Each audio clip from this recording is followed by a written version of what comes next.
Makeup Boss, seja muito bem-vinda para mais uma aula. E nessa aula a gente vai falar sobre contorno e iluminação, um dos grandes vilões da maquiagem se não usado da forma correta. Antes de a gente falar sobre isso, sobre formas de aplicação de contorno, de iluminação, eu gostaria de te dizer que tu vai precisar fazer uma análise um pouco mais aprofundada de cada cliente para entender o que tu pode e o que tu não pode fazer nesse rosto. O principal é tu observar quais as características essa cliente está te apresentando. Por exemplo, uma cliente que chega toda calminha, que ela mal fala contigo, que ela não expressa nenhuma reação a nada que tu fale ou que vocês façam juntas. É uma cliente que não vai gostar de uma maquiagem super marcante, ela vai preferir algo mais natural, algo que só realce realmente a beleza dela. Já uma cliente que chega toda falante, toda no salto alto, cabelão, unhão, tudoão, normalmente essa cliente é aquela que se tu fizer uma make muito levinha, ela não vai se reconhecer. E isso vale tanto para a forma como tu faz a pele, como para a forma como tu faz os olhos. Porque tanto a pele quanto os olhos podem sim ser trabalhados essa marcação maior. E uma boa maquiadora, ela jamais deixa de se comunicar muito bem com a sua cliente para entender qual o real desejo dela. Porque além do que ela te apresenta, tu precisa entender o que ela deseja, qual a mensagem ela gostaria de passar com a maquiagem. Porque não é só passar uma basezinha, um pozinho, fazer um olho e tudo certo. Essa maquiagem precisa conversar com o desejo da tua cliente, com a mensagem que ela quer passar e com o que realmente ela vai fazer nesse dia que ela precisa da tua maquiagem. Óbvio que observar os formatos, tudo que tem no rosto da nossa cliente é muito importante, mas observar quais as características dessa cliente apresenta, qual a personalidade dela e o que ela vai fazer, qual a mensagem ela gostaria de passar com essa maquiagem é tão importante quanto. Quero mostrar para vocês aqui a diferença, tá, de um rosto na mesma pessoa, de formatos diferentes na mesma pessoa. Eu tenho aqui uma fotinho da Angelina Jolie, tá? Aqui ela antes, aqui ela depois. O que a Angelina Jolie antes te passava? Qual a mensagem ela te passava? E qual a mensagem ela te passa hoje? Agora observem os traços do rosto dela. Como era antes e como era depois. Como está hoje, né, na verdade. Então aqui a gente tinha um rosto muito mais arredondado, né? Sobrancelhas mais arredondadas, nariz mais redondinho. Tudo que fazia com que ela parecesse alguém mais meigo, alguém mais calmo. Tava uma imagem mais de mocinha, por exemplo, né? Numa novela, num filme, então ela faria um papel de mocinha, né? Porque olhem o formato, olhem tudo que ela apresenta aqui. Já agora aqui, no depois, ela não poderia fazer um papel de mocinha. Por quê? Porque os traços dela todos trazem algo mais forte, algo mais poderoso. Então vocês podem observar que hoje em dia, normalmente os papéis que ela faz são papéis de mulheres muito fortes, ou de vilã, ou algo assim como a Malévola, por exemplo, né? Porque o formato de rosto dela hoje, né, trazem a visão de uma mulher muito mais forte e poderosa. Gosto sempre de trazer esse exemplo aqui para que vocês vejam que é possível sim transformar uma pessoa. Óbvio que aqui não foi feito com maquiagem, aqui foi feito com procedimentos estéticos e óbvio também que já passou anos, né, de uma foto para outra, então tudo muda também. Mas é possível sim a gente trabalhar essa mudança na maquiagem. E se isso for feito de forma errada, tu pode então entregar um resultado que a tua cliente ela não queria, não esperava e não era o que ela desejava passar naquele dia. Então, para que a gente escolha o contorno certo para nossa cliente, é muito importante que vocês observem os traços naturais dela e os traços de personalidade para que tu traga o que realmente a tua cliente espera nessa maquiagem.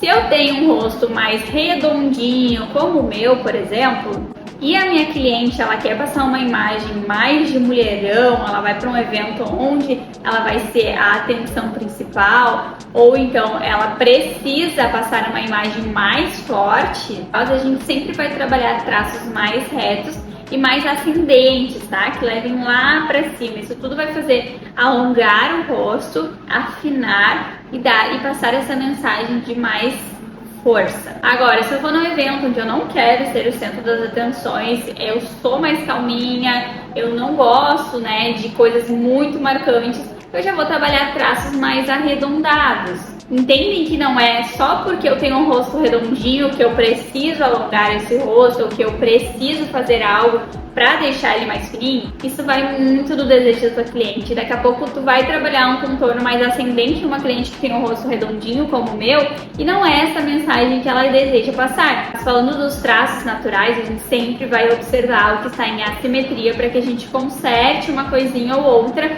mas sempre olhando o todo e vendo o que realmente a gente pode e o que a gente não pode fazer. Um exemplo que eu sempre dou para vocês para a gente ver o que está em assimetria nesse rosto é fazer a regra dos terços, onde a gente mede o início do cabelo até o final da sobrancelha, o final da sobrancelha até a ponta do nariz e a ponta do nariz até o queixo.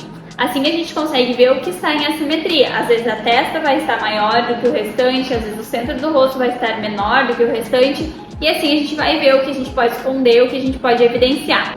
Se, por exemplo, eu tenho uma cliente que o centro do rosto ele é super pequenininho, a testa é mais alta, o queixo é mais alto, eu vou então trabalhar um contorninho ou na testa ou no queixo para que a gente diminua esses dois, tá? Uma coisa muito importante, o contorno ele esconde, então tu tem que ter cuidado para não aplicar ele em lugares que tu não deseja esconder, diminuir. Então, quando tu for fazer um contorninho de testa, tenha muito cuidado para não fazer um contorno muito marcado de queixo também, porque isso vai fazer com que tu achate o rosto da tua cliente e às vezes mude, né, o formato de rosto natural dela. Então uma coisa que eu sempre gosto de perguntar para as minhas clientes é se elas vão usar o cabelo dividido, se elas vão usar o cabelo preso, o cabelo solto, porque, por exemplo, na testa, se eu for usar um cabelo dividido, solto, ele já vai cobrir a minha testa, eu não preciso fazer uma marcação onde eu vai diminuir o tamanho da testa, sendo que o cabelo dela já vai ficar ali na frente. Já o queixo, eu só gosto realmente de fazer um contorno de queixo mais marcadinho quando a cliente tem o queixo muito projetado, tá? Seja pra frente, seja pra baixo. Somente quando a minha cliente ela tem essa assimetria. Senão, eu não faço contorno de queixo, porque eu acho que fica muito marcante e dá pra ver, sim, aquela linha marcada aqui quando a gente faz a maquiagem. O nariz também é muito importante vocês cuidarem pra não fazer uma grande marcação e também, claro, não entortar esse nariz. A primeira coisa que vocês precisam observar na hora de fazer o contorno do nariz é a divisão entre as sobrancelhas. Se eu tenho sobrancelhas muito afastadas, eu sempre vou iniciar o meu contorno do início da minha sobrancelha, sim, pegando bem na frente da minha sobrancelha em direção ao nariz. Se eu tenho sobrancelhas que são proporcionais, que elas não têm uma divisão muito grande, eu já começo aqui de baixo e vou até a pontinha do meu nariz. Se eu tenho um nariz que é muito alongado, eu sempre termino o meu contorninho aqui na ponta do nariz. Se eu tenho um nariz muito curtinho, o centro do rosto muito curtinho, eu já termino mais aqui embaixo o meu contorno. Uma coisa também muito importante, tá? Se eu tenho olhos muito afastados, eu sempre faço um contorninho que vem uma voltinha mais certeira aqui, ó. E aí eu desço retinho, para que eu não afaste mais esses olhos. Se eu fizer muito lá embaixo, eu vou afastar um pouquinho os meus olhos, tá? Agora, se aqui é muito estreitinho e a ponta do nariz é muito larguinho, aí a gente já faz ao contrário. Aqui a gente deixa mais larguinho e na ponta do nariz a gente vem trabalhando como se fosse um triângulo, sabe? Vai abrindo aqui até chegar aqui em cima. Então percebam, são pequenos detalhes que a gente precisa prestar atenção para que a gente não erre, para que a gente não entregue o resultado errado para a nossa cliente.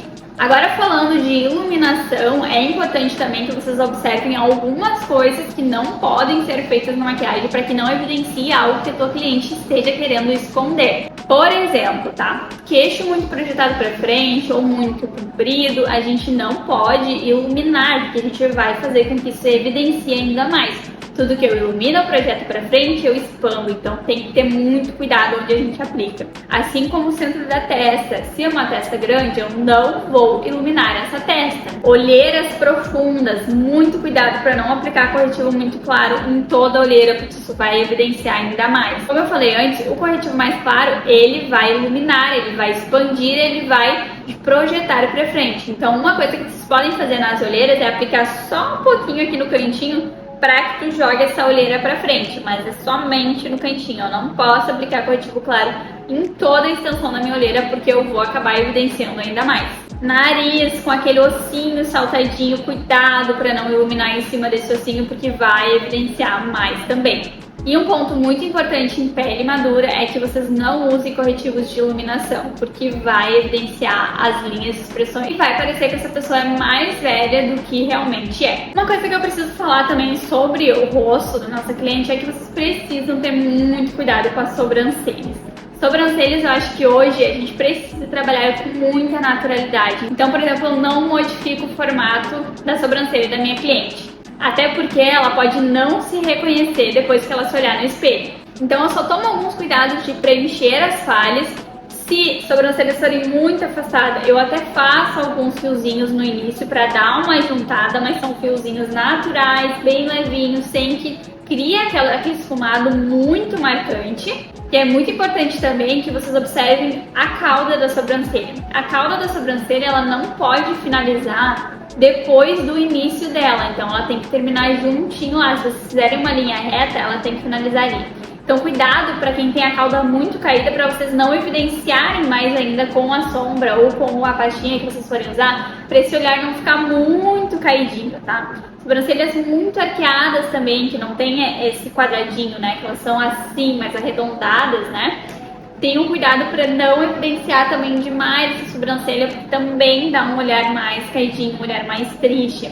Quando são sobrancelhas mais arqueadas, para que não fique muito baixo esse pontinho do meio, porque parece uma cara mais de braba quando é mais baixo aqui. Então assim, precisa sim prestar muita atenção em cada detalhe da maquiagem para que vocês não entreguem um resultado que a cliente não gostaria, tá? Lá na nossa apostila tem mais sobre tudo isso, sobre formatos de rosto, sobre como trabalhar com cada um. Então aconselho vocês a tirarem um tempinho, observarem bem, ler, reler, até realmente isso fixar na cabeça de vocês. E a partir de hoje eu tenho certeza que tu vai olhar para tua cliente e observá-la de uma forma totalmente diferente. Bom, espero que tenham gostado dessa aula. Qualquer dúvida podem mandando aqui nos comentários ou lá no WhatsApp, que o mais rápido possível eu respondo vocês.